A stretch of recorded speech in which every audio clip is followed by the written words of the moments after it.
Talk and Rock Radio, where friends meet at the intersection of life, inspiration, and music. Here's your host, Rick Kern.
Welcome, everyone, to Talk and Rock Radio.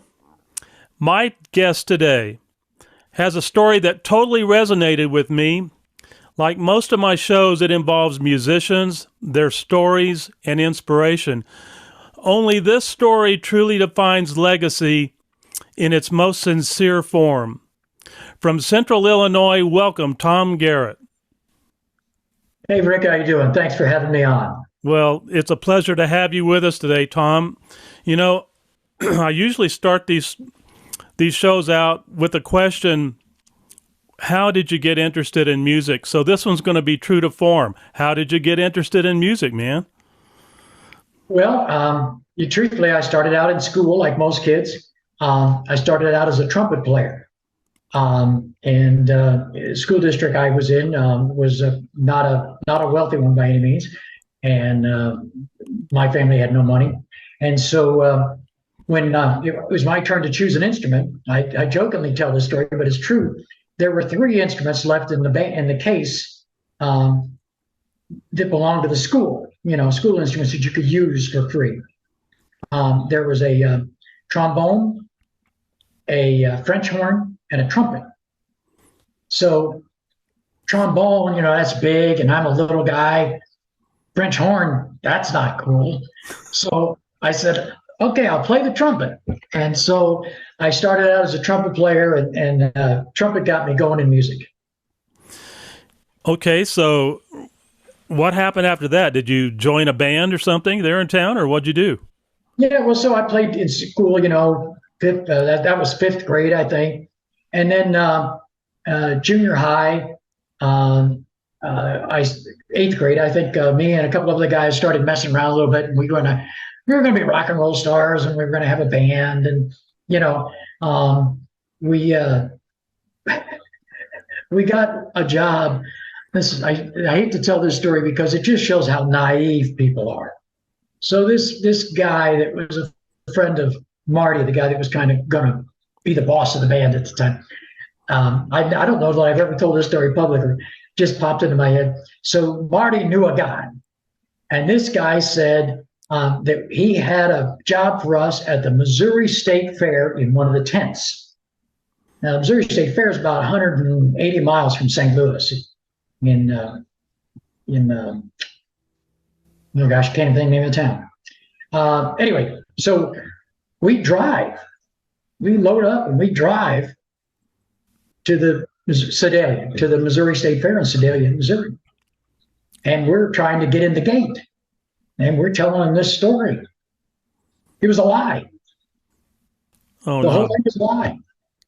So here we are, 4 guys in a 64 Ford Galaxy. There's no band job. Nobody knew who this guy was. I guess I don't know. I never understood the why or the wherefore. I think he was trying to kind of be a big shot, and maybe he thought he had something he could get done, and it fell through. But he never told us, and so we drove all the way to Sedalia, Missouri, for this non-existent job, and then we drove back, and that was the end of that band.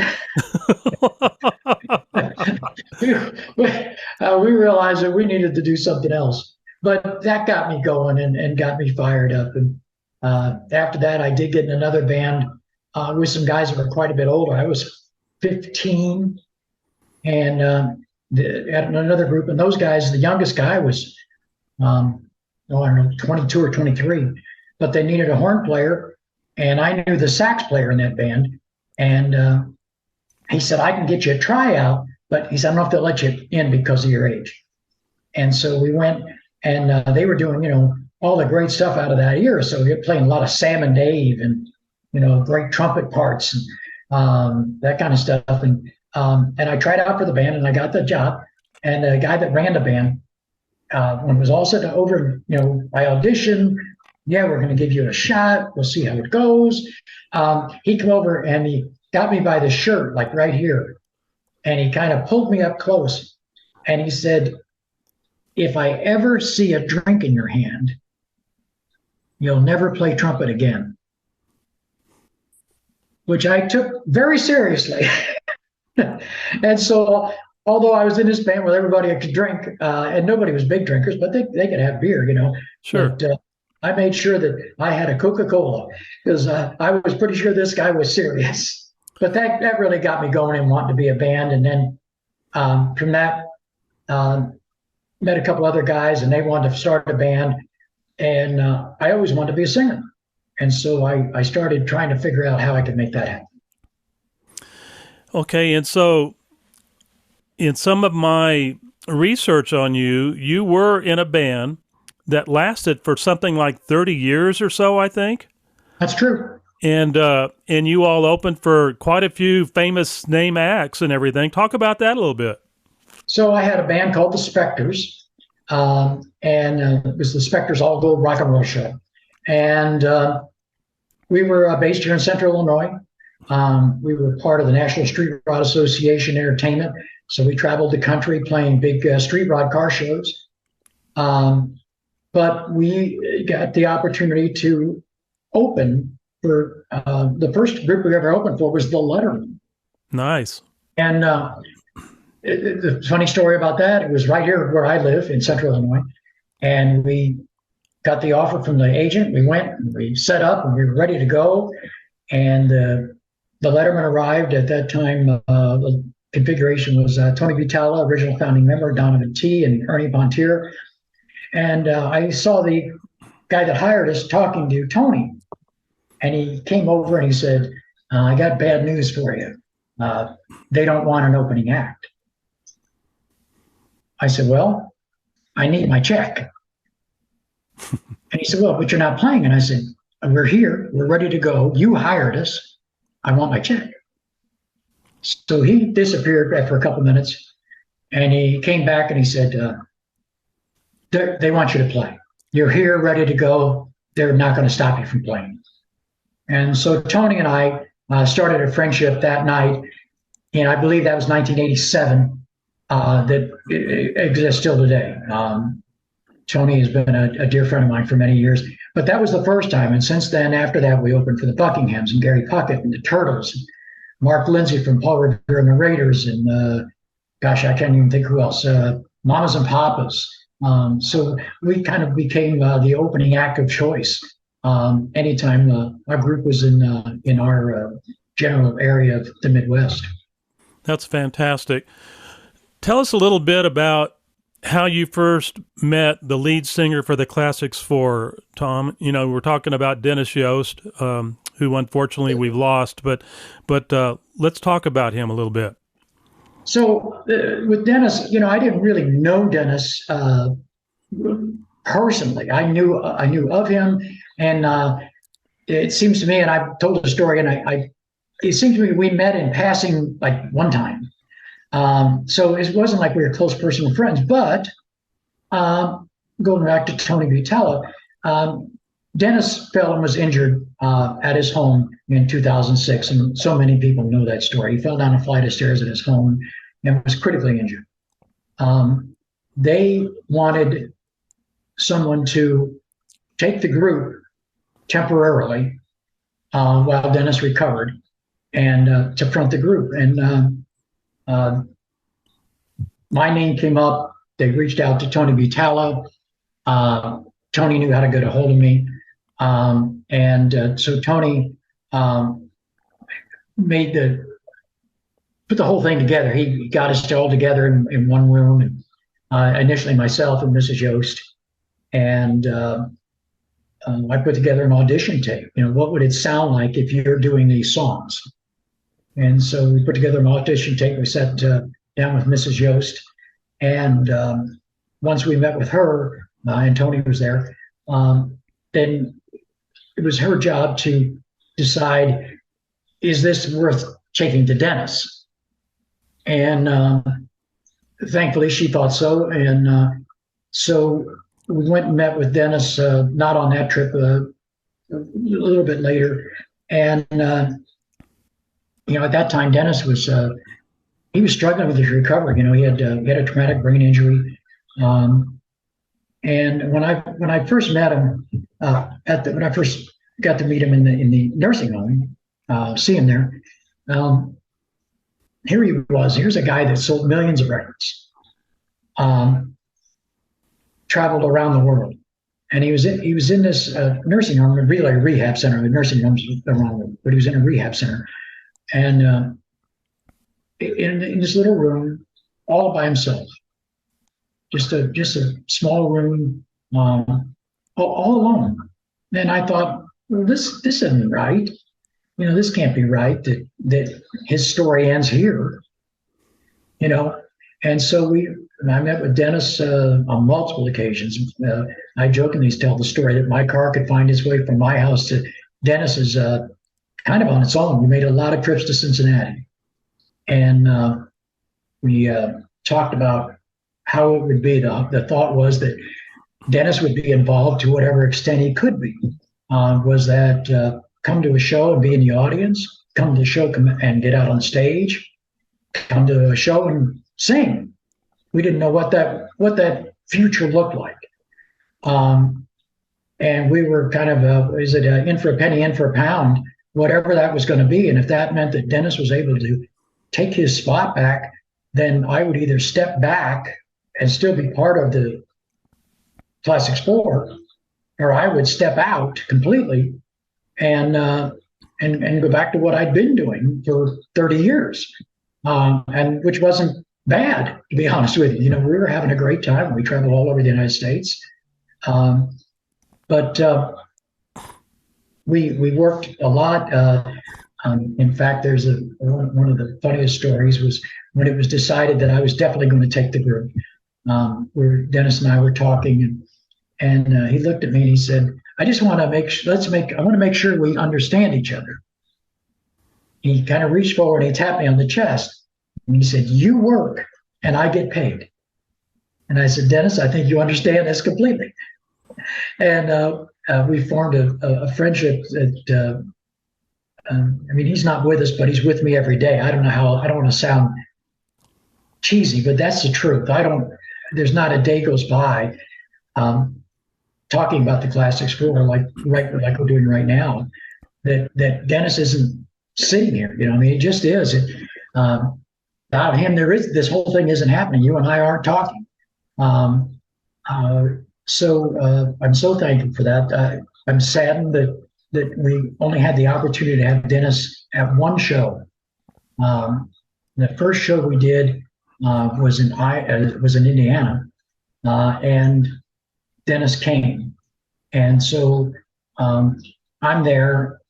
The group's on stage, and we're performing these songs, and the guy that recorded them is literally sitting right in front of me, like you are now. And there's no pressure in that. Let me tell you. And so during the intermission, I asked Dennis if he'd like to come up on stage, and without question, he said yes. And so we brought him up on stage, and started the second half of the show with Dennis standing there. And I talked to the audience a little bit, and it was decided that we were going to do Traces of Love. Tony Vitale was there. The Letterman had a nice hit with Traces and what was there? It was a medley, Memories. And so Tony came up on stage. So here is Tony Vitale on my left and Dennis Yost on my right, and we are singing Traces. And I always tell the story this way because, there's a little kids thing where there's a song that says, one of these is not like the other, which one could it be? And it's about putting a round peg in a square hole or whatever. And so we're singing this song, and I realized that the one that was not like the other was me, because here's Dennis and Tony and me. But it was great. And, it was so great to have Dennis on stage with us. And we thought that was the first of many. And we had no idea that was the only time he'd be able to perform with us. And it just a little later in the year, that good Lord would call him home.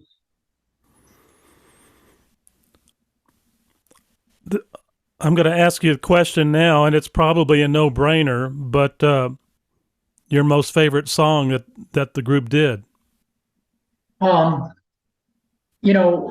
one that strikes everybody, I guess, is Spooky, because, Spooky's the kind of the most recognizable lick in that.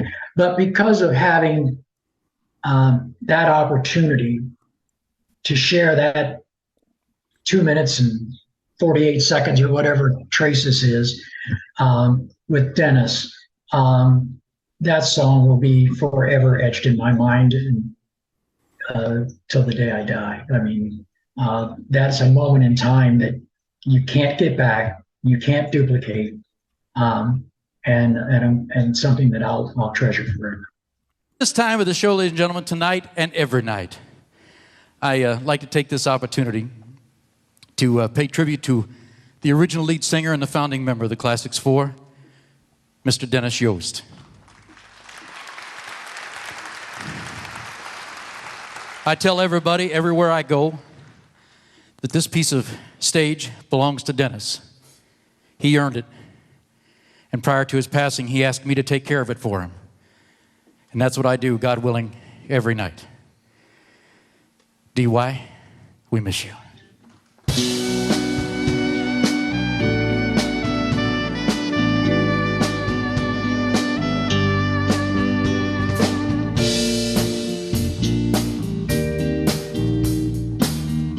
There he is, right there. Faded photographs, covered now with lines and creases, tickets torn in half, memories in bits and pieces, traces of love long ago that didn't work out right, traces of love. Ribbons from her hair, souvenirs of days together, the ring she used to wear, pages from an old love letter, traces of love long ago that didn't work out right, traces of love with me tonight. I close my eyes and say a prayer that in her heart she'll find a trace of love still there somewhere.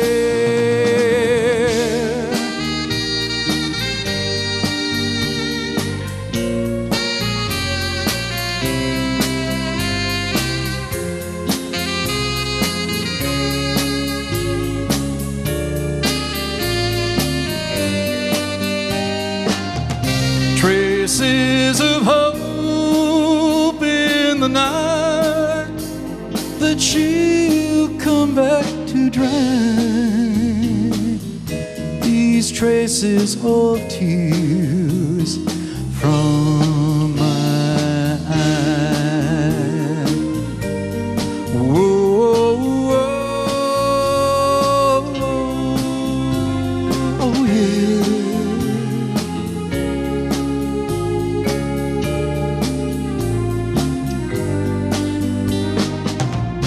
Traces of hope in the night that she'll come back and drown. These traces of tears from my eyes.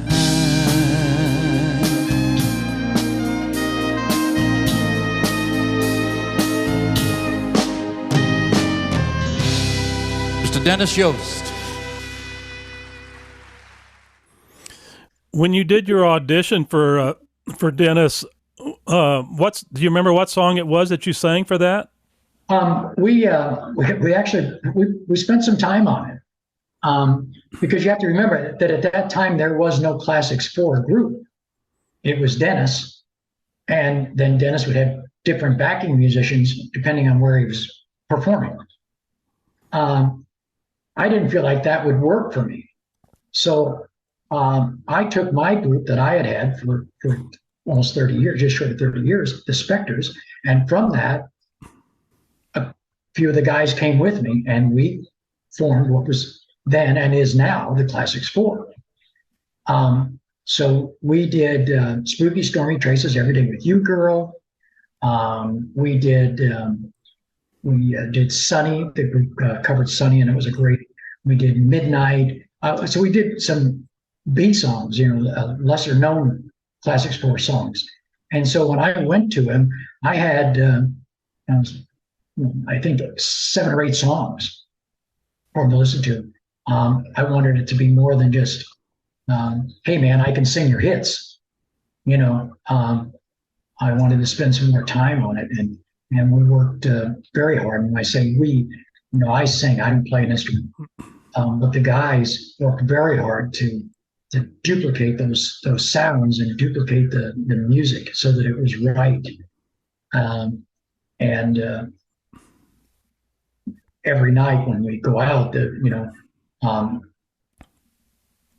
I still go out on stage no matter where we are.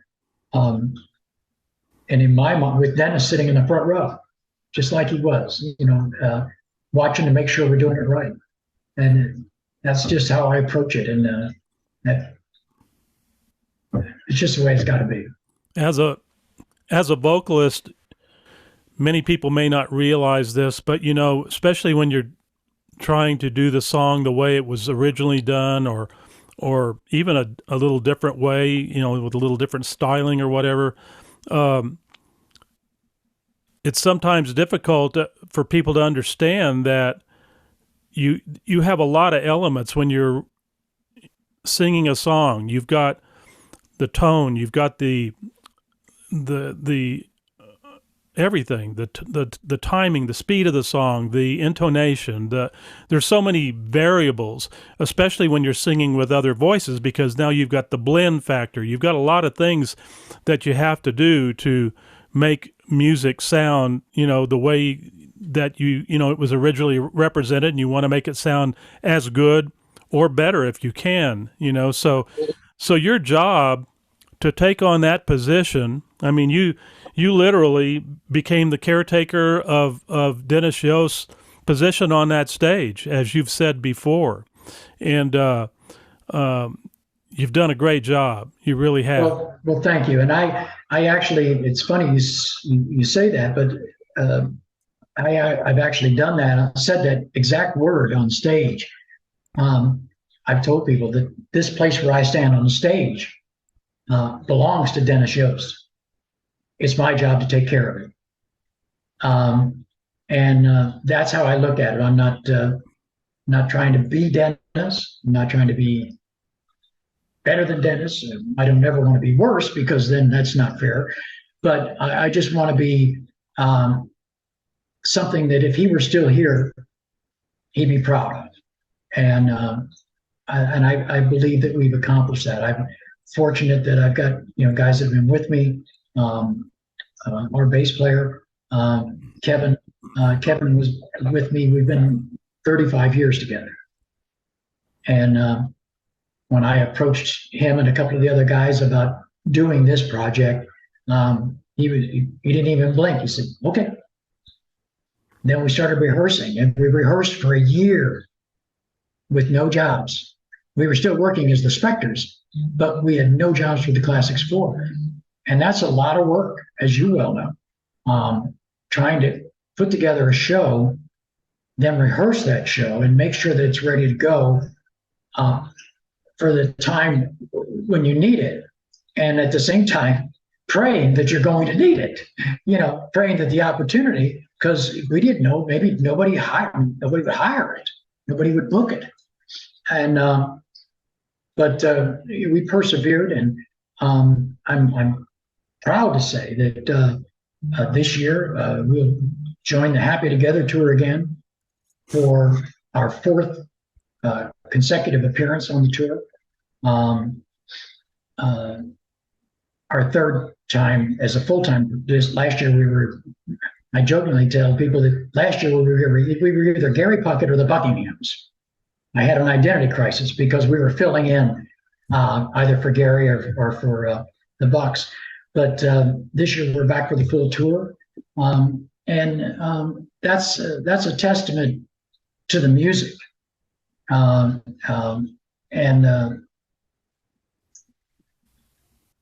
it's something that I know Dennis would love to have been part of. Oh, there's no doubt about that. And that tour involves some really great bands that all were part of the golden era of rock and roll. You got the Cowsills on there with you. You've got Little Anthony.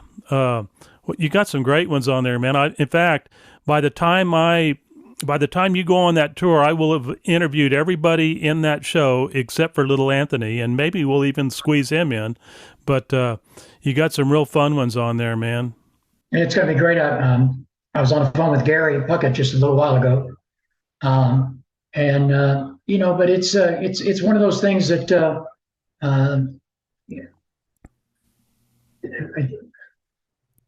pride is maybe not the right word. I'm trying to think of a better word, but I have great pride in what we've been able to accomplish, and I take pride in knowing that if Dennis was still with us, that he would be happy with what we're doing. And Dennis was one guy. In 2019, we were on the tour, and the tour was going to be in Jacksonville, Florida, on June 2nd. The band started in Jacksonville. And Wally Eaton, one of the other original founding members, still lives in Jacksonville today. And the city of Jacksonville, because the group was coming there with the tour, proclaimed June 2nd to be Classics 4 Day in Jacksonville, Florida. And they wanted to present Wally a proclamation stating that fact on stage. And so I talked to the tour manager, and I said, can we make this happen? And he said, sure, we can do it. How long do you need? And I said, well, just a couple minutes, but yes. And so Wally came, we met, we talked, I think it was the former mayor and the chief of the city councilors. Yeah, but that's what it was. Former mayor and chief of the city council came out, talked for a minute about the group starting in Jacksonville, et cetera, et cetera. They introduced Wally. Wally came out, and they had this nice proclamation. And so I stepped back a little bit because that's his, I wasn't there in 65 rather. And Wally kind of motioned for me, and I said, no, this is yours. And he said, it's yours now too. Wow. Now that's a guy that started the thing. I'm eternally grateful for that acceptance and the audience. Looking at the audience as I'm looking at you, to everyone watches this and listens to this, if you have come to see the Classics 4 since I've taken over, thank you for the support and the kindness that I've received, and I'm so appreciative. And I think I said this to you earlier. I'm truly so blessed. I just don't have any other word for it. I think humbled is the operative word here. I think also, Tom. Absolutely, absolutely. There was a time when, in those early days in a band that went to a job that didn't exist, that I never thought I'd meet Gary Puckett or Mark Volman and Howard Kalen from the Turtles. That I'd ever meet those people, let alone call them friends, see them on a daily basis.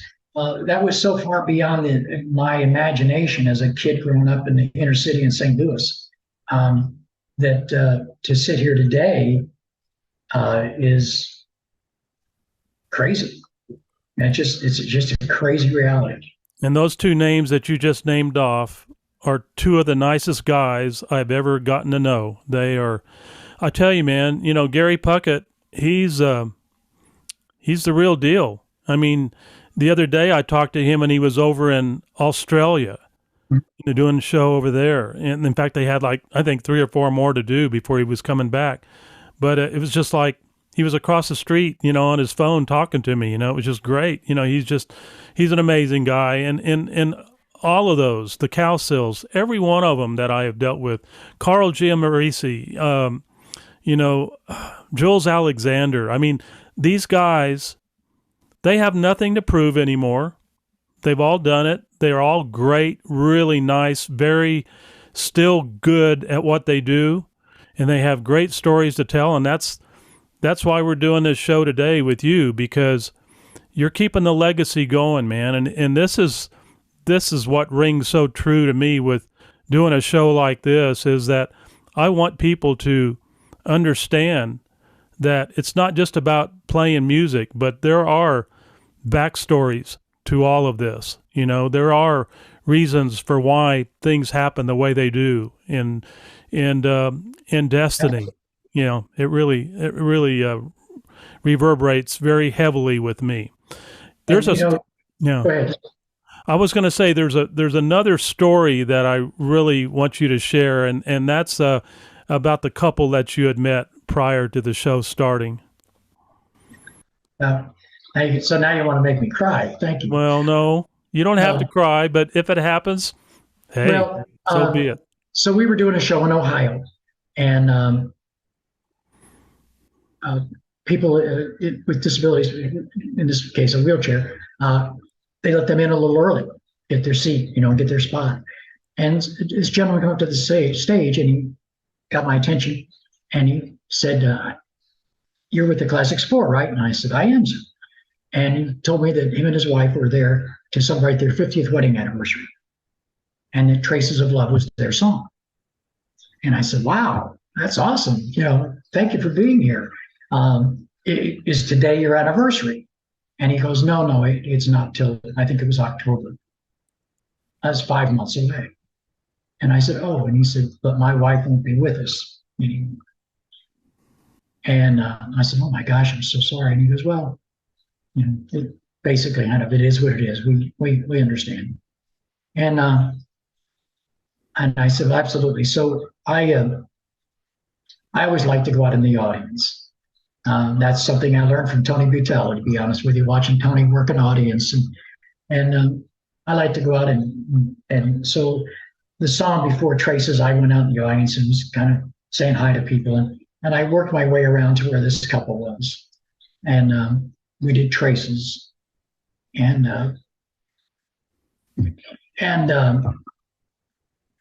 while I was singing, I watched them. They were holding hands. Both of them had their eyes closed. And for that short period of time, it was 1969 for them. And it was all I could do to finish the song. In fact, I knew this was going to happen because the story, this picture in my mind, this video in my mind, it just touches my heart, and that's corny, but it's the truth. And if you talk about a gift,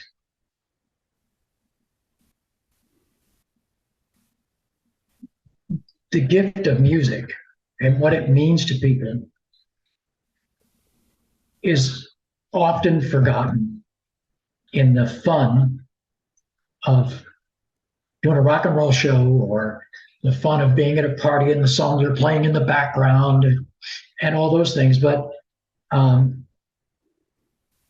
music, especially the music of this era, and pardon me, will that be true of the music of today? I don't know, but the music of our era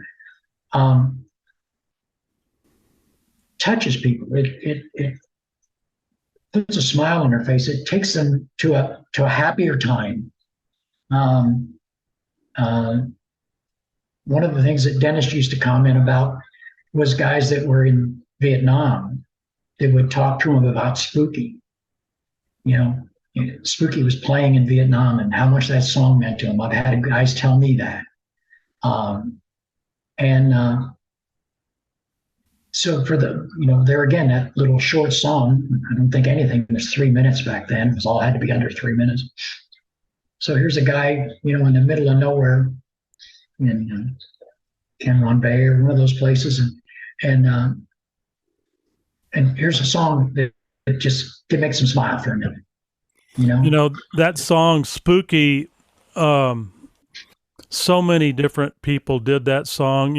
Atlanta Rhythm Section did a really nice version of it. In fact, Andy Anderson, who took over the lead position, kind of like what you did, singing wise with the Atlanta Rhythm Section, he came in and did my rock and roll show that I did for 8 years in El Paso. Back in 2016, he came in and he had a tribute band, Atlanta Rhythm Section, called Champagne Jam, and incredible musicians, and it sounded like Atlanta Rhythm Section up there playing, but they did Spooky and brought the house down.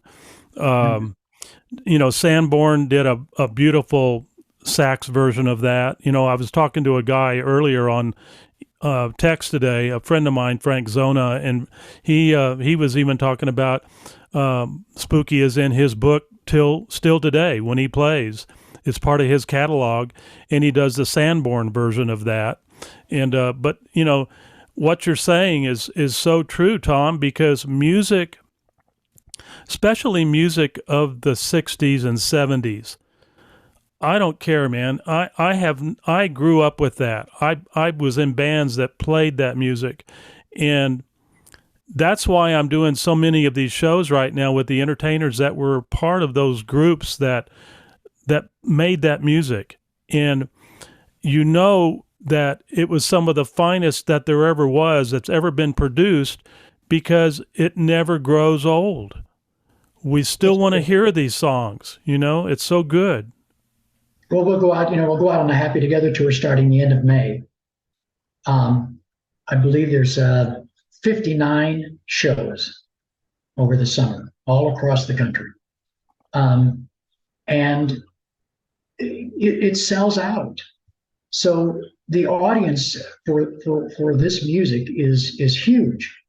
And one of the best things is to see people in the audience that weren't born when we were playing it. But they got onto it because of their parents, or in some cases, their grandparents. They heard it, and they're like, man, that's kind of cool. And so they come to the show. And that's great. That's an awesome thing. But music is therapy, I guess. It really is.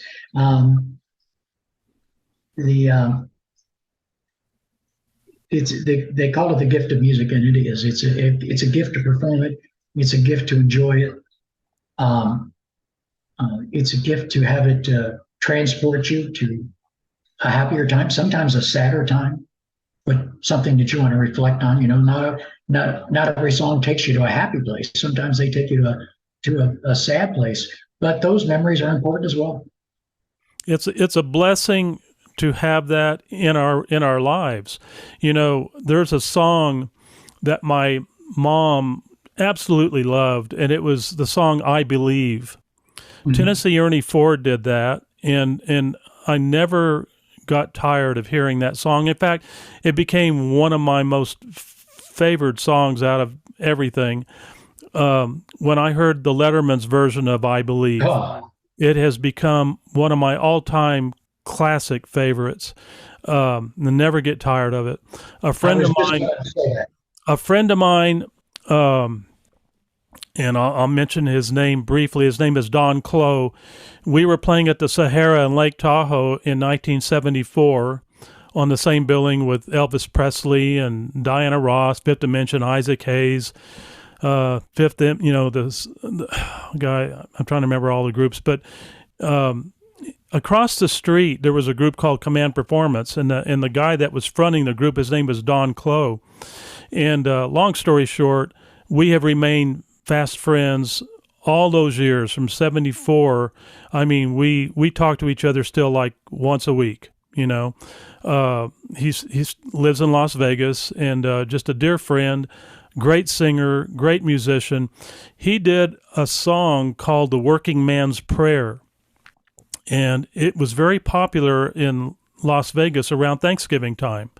And Bobby Goldsboro had a label called the Viking label, and he recorded Don doing "The Working Man's Prayer," and it's a medley. It ends with "I Believe." And I tell you, every time I hear this song, I get goosebumps. You know, it's so well done. And of course, Bobby Goldsboro, he produced it very well for Don. And it's just something I wanted to throw out there, because it's like you said, music doesn't always make you happy. It can make you sad. It can make you melancholy. It can bring, positive feelings to you. But the main thing here is that it stirs up emotion, in our lives, in our memories and everything. And I think that's why music is, it's a universal language. It's something that, I've seen shows where you guys and other groups are performing for foreign audiences, They don't even speak English, but they know the music. Absolutely. That just shows right there how powerful music is, in any language. It can't be duplicated. It can't be replicated. It can't be, anything but what it is. And it's so powerful. It's really incredible. Here's a great story. We had a chance in 2014 to go to the Philippines. And so we went over there with Jean-Claude Guimond, is the lead singer of the Cascades, Rhythm of the Rain. And so in the United States, Rhythm of the Rain was a giant hit. We went over to the Philippines. We were in Manila, and so we did our bit, and John got up, and the album Rhythm of the Rain, every song on that album, the entire album, I believe there were 10 cuts, was a #1 record in the Philippines. Wow. He had 10 hit records on one album in the Philippines. It was amazing, and but that audience over there, we took off into our part of the show. They were singing along. They knew the music. They were smiling. They were clapping. They were having a great time. And it was a wonderful experience. The flight to the Philippines, not so much. But that's a 16-hour time difference over there. Yeah. It was a little crazy, but it was so much fun. Danny Samonte, the promoter, brought us over there. We had so much fun. It was such a great experience to get a chance to do that. But, when we talk about, like, how do I put this? Things that happen along your journey that can turn things around. You and I talked earlier. As I'm experiencing this growth with the Classics 4 and things are starting to really get better and go well, I get diagnosed with cancer. And so, gee, what happens now? And not just cancer, but throat cancer. And so this whole journey that's grown leaps and bounds since then, from 2016, with the tour and all that stuff, could have ended then. So, there's all these roadblocks that come about, and it just seems like the music finds a way around it. Well, and I'm glad that all worked out for you with your throat cancer, man. You and I shared similar stories about that. I had a parathyroid surgery that I had done, and of course, in your situation, you use the photon method of curing you, which is non-invasive, and I'm glad that all worked out for you, man. And, God had a hand in that.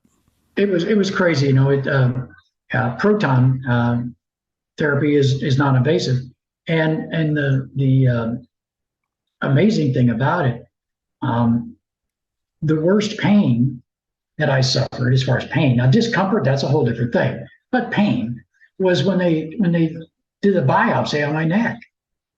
My treatments were completely pain-free. It was an amazing thing, and I never lost my voice. But surgery, I could have lost my voice. I could have lost my ability to swallow. A lot of things could have happened. And so I tell everybody, the main thing, the most important thing I tell everybody is get a second opinion. Don't just assume that there's only one road that you can travel. And proton wouldn't be right for everybody. It was right for me. But it was an amazing thing. I did 33 proton radiation treatments. And 6 weeks, 3 days after that last treatment, we were in Las Vegas at the Cannery. And we had 3,000 people in the audience. And I was able to perform 6 weeks later. Was I as strong as I would have liked to have been? No. Was I as heavy as I wanted to be? No, I lost a lot of weight during the treatment, during the thing. But there again, somewhere a hand stepped in and said, "Go this direction," and so there we are. Crazy stuff. Yeah, man. I'm glad that all worked out well for you and everything. Well, my friend, you've got a big tour coming up, 59 days of lots of fun, Yeah. I have a request for you. Okay. When you see Susan, Bob, and Paul Cowsill and Gary Puckett, give them a big hug from me. Okay. I will tell them. I will do that. It's okay. I'll hug Susan. Paul, Gary, Bob, hey, this guy said hi. No, I just tease. Absolutely. And Bob, Paul, and Susan there, they're great people. In 19, we shared the bus. I was on the same tour bus with them. Oh, man. And the other guy on the tour bus was Chuck Negron. I know. I heard the stories. Oh my gosh, I never laughed so hard in my life. I'm still trying to do a show with him, but he's got his own show. And Amy, I think that's his wife's name, right, Amy? Amy, yeah. Yeah, she. I've even visited with her, and she said, "Well, Chuck has got his own thing going." And I said, "I know, but have him make some room for me." He's the Three Dog Night's always been one of my most favorite groups to play. We did a lot of their music in some of my bands, and he's right up there with the Vanilla Fudge and the Rascals. And I got the Rascals coming up. I'm going to be doing one with I'm doing one with Felix in the next few days. So That's awesome. and That's maybe awesome. Maybe Gene Cornish will be joining us too. I don't know. I'm still talking to their management right now to secure my date next week or so. But Yeah, anyway, I saw where Gene's coming back. I don't know, for a lot of shows or for a few shows at least. oh, good, yeah, excellent. And there's a bunch of them out there that are like part of that era and everything, and they're still doing their thing like you are, and it's so exciting, to see the music, hear the music, and keeping the legacy alive. And once again, Tom, you are to be commended for what you're doing in keeping Dennis Yost memories of what he used to do and what he accomplished, and keeping it alive, my friend. Well, thank you. It's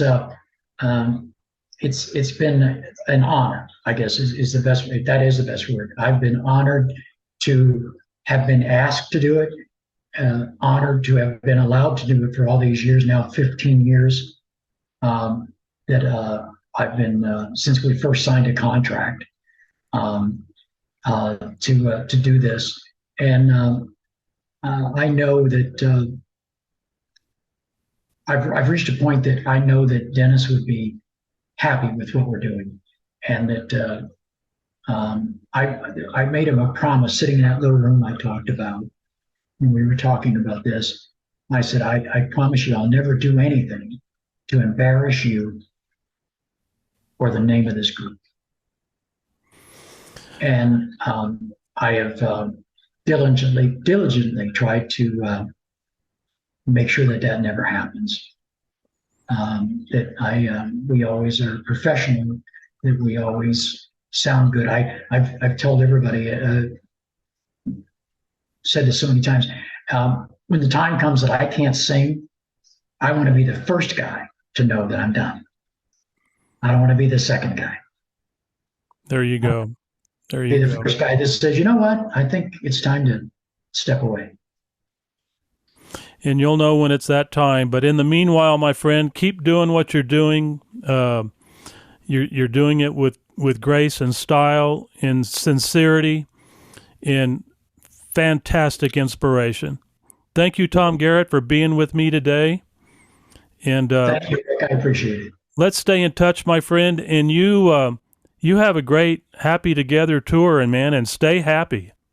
Well, if you get a chance, come out and see us. We're going to be everywhere.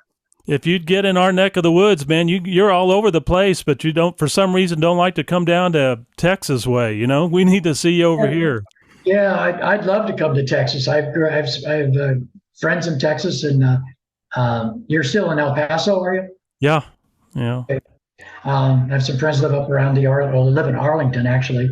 Yeah, I love Texas, but for whatever reason, it just doesn't seem like they ever get down that way. But it's like everything else.